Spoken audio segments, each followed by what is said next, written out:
देवाकडून validation, देवाकडून confirmation, देवाकडून approval, देवाकडून permission घेतली पाहिजे. देवावरती ठरवलं पाहिजे की प्रभू तुझं काय म्हणणं पडतंय, तुला ठाऊक आहे, तू ठरव. तू मला इथपर्यंत आणलंय ना, तू इथून पुढेही मला घेऊन जाशील. Praise the Lord. जो देव तुम्हाला शुष्क अस्थींच्या खोऱ्यात उभं करू शकतो, तो देव तुम्हाला तिथूनही घेऊन जाणार आहे. Praise the Lord. जर देवाने तुम्हाला ज्या कंपनीत, ज्या ट्रेनिंग सेंटरमध्ये, ज्या ठिकाणी कामाच्या क्षेत्रात उतरवलं आहे, त्या ठिकाणी देव तुमच्या आजूबाजूची परिस्थिती बदलू शकतो. हालेलुया.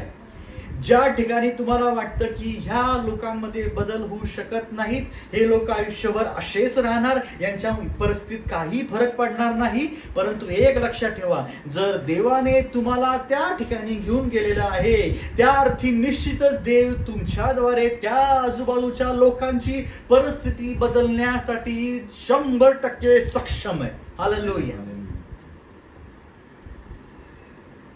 तुम्ही जर 4 लोकांचं ऐकत बसले तर 4 लोक तुम्हाला हेच सांगणार, काय हे होऊ शकत नाही, यांच्यात फरक नाही पडणार, यांच्या परिस्थितीत फरक नाही पडणार, कारण की यांची जात अशी आहे, कारण की यांचं गाव असेल, कारण की यांचं राज्य असेल.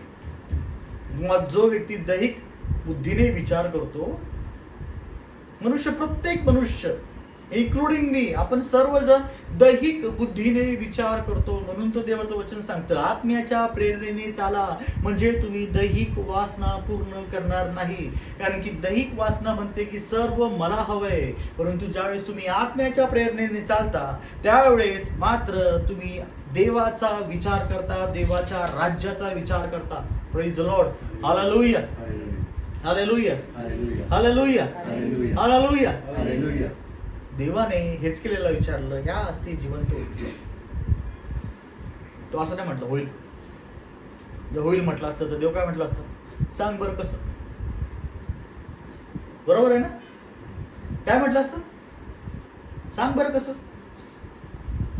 परत हेच केलं म्हटलं असतं, हा ती पण नाही होऊ शकत.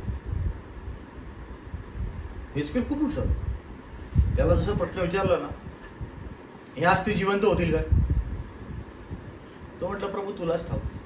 कारण की हा म्हणावं तर देव म्हणणार कसं, आणि नाही म्हणावं तर तो विषय तिथंच संपला, तो टॉपिक तिथंच संपलं. ते शुष्क अस्थीचं खोरस ते तसंच राहिलं असतं. देव म्हटलं असतं चल आता नेक्स्ट टाइम आपले व्हिजिट करू आपण, ठीक आहे म्हटलं असतं, आणि आपल्याला शोधून